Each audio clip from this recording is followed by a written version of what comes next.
Today on Living History, we're going to meet James Hales and learn how he made Rogers home.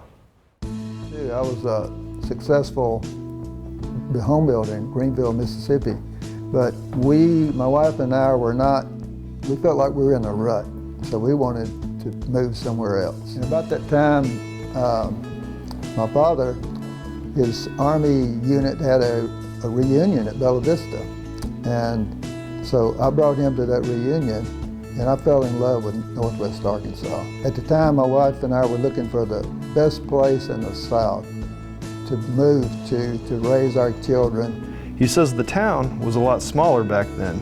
It essentially, the main town was out on 71B. And the Dixieland Mall was like the last major business.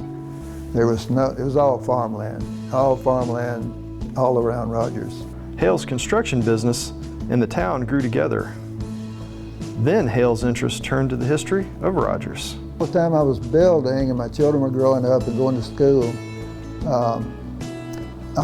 I'm thinking about the historic buildings, and someday I want to write a book about all the history of Rogers. And I came to the museum and I started researching every single building downtown, every site, and to find out the story, because every building has a story. In 2006, Hales published a book of Rogers history and has helped create many of the exhibits in the museum today.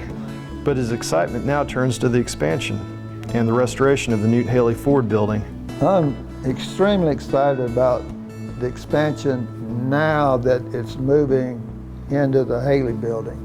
I think it'll a real asset to Rogers and all of Northwest Arkansas. It'll be a complement to other major museums that we have here.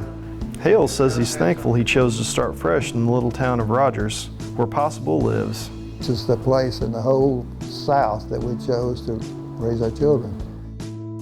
The Rogers Historical Museum is growing and we need your help.